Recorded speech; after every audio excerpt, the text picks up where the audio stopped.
And welcome back to Beyond the Rings Short Stories. This is Jeff Wells. Thank you for tuning in to hear another story from over 20 years and 10 different Olympic outreaches. As we make these recordings, I'm planning to be on the ground in Paris 2024. Have my airplane tickets, have housing.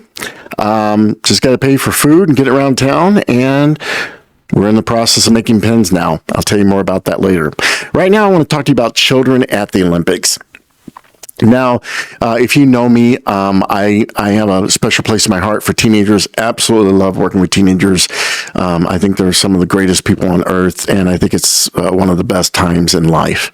And so it's one of my greatest joys is to walk alongside teenagers and their families as they seek out what it means to be a follower of Christ and to grow in what that means, even as teenagers. You don't have to wait till you're an adult. Well, some of the greatest encounters that I've had at the Olympic Games have involved children. And I want to share just a couple of episodes, children and their families.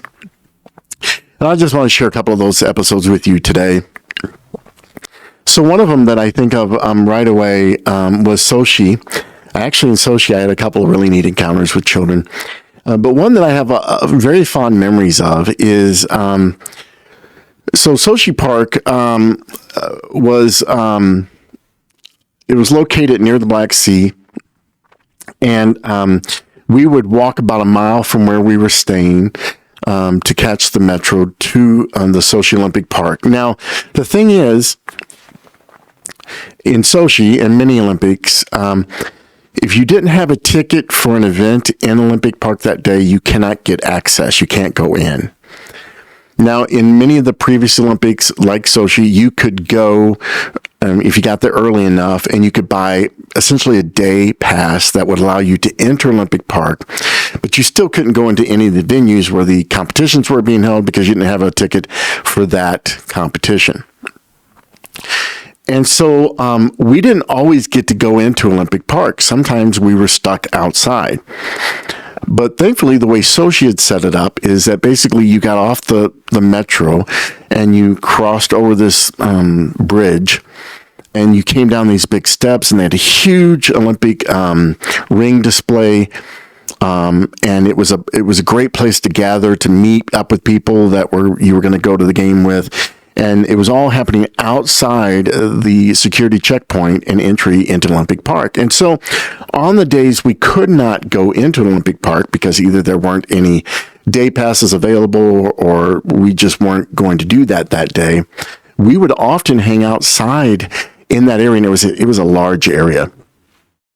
And we would offer to take pictures for people while they were trying to get pictures with the Olympic rings. And we had cowboy hats on and our American flags. So a lot of the Russians would be very interested in taking pictures with us because we're Americans in Russia.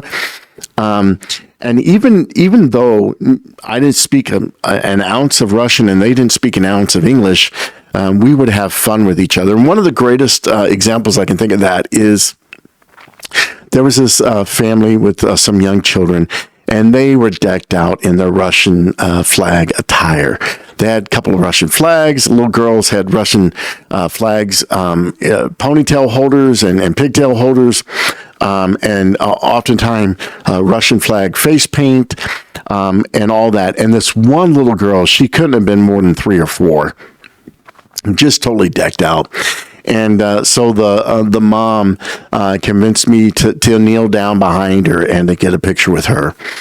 And it was just such a fun encounter.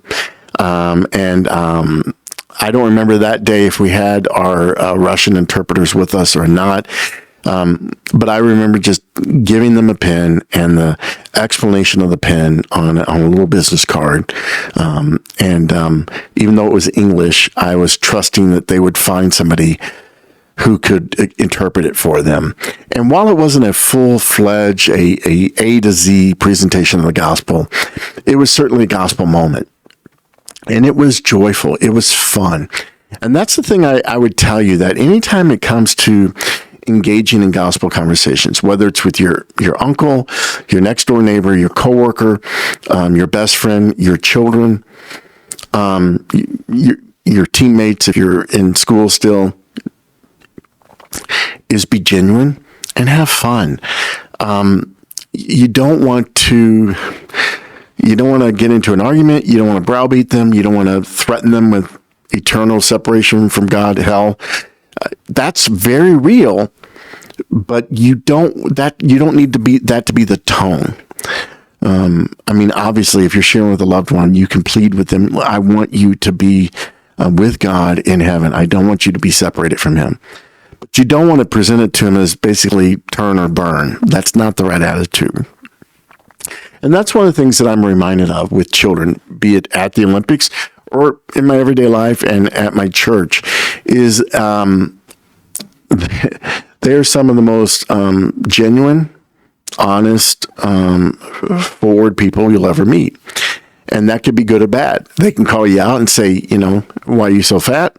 And they can also be very open and approachable to hearing about God and His love for them and seeing that on display. And so have fun. Again, in Sochi Park, I shared this in a previous episode where I talked about tag team evangelism.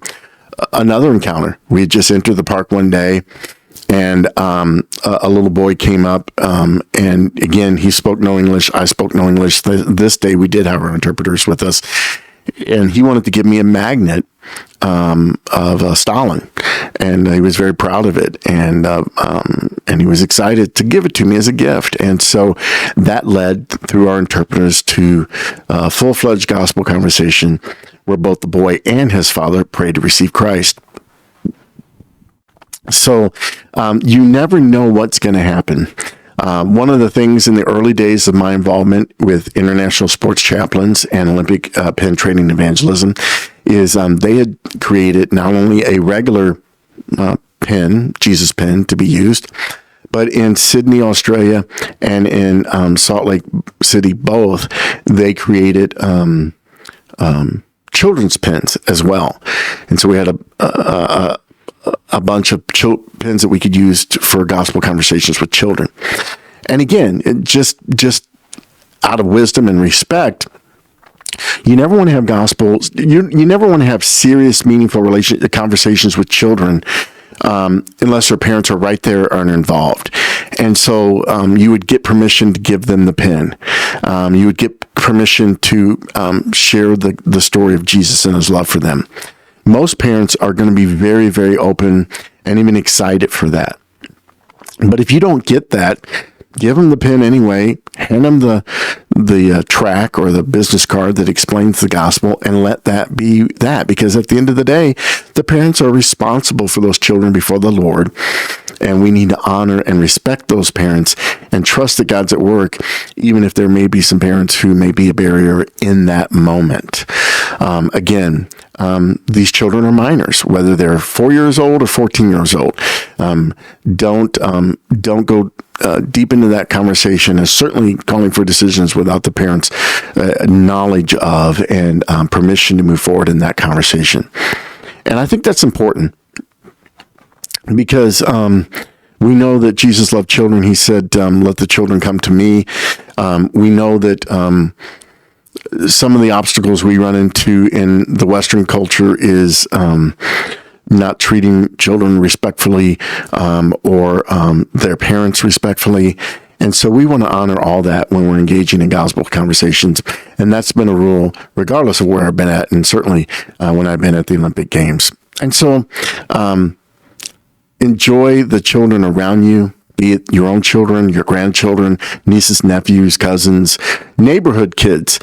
And look for ways to share the gospel with them in ways that their parents will be open to and receptive of and sign off on. And just remember, just as children are joyful and gleeful, remember the joy of childhood, and how as Christ followers, we're children of God, and that is the greatest joy we could ever experience in this life and for all of eternity. I invite you to partner with us with Beyond the Rings outreach this summer in Paris.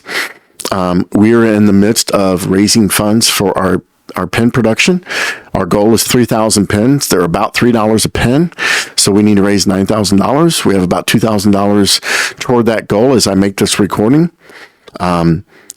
At $3 a pen, if you send $100, that's going to make 33 pens for 33 gospel conversations this summer.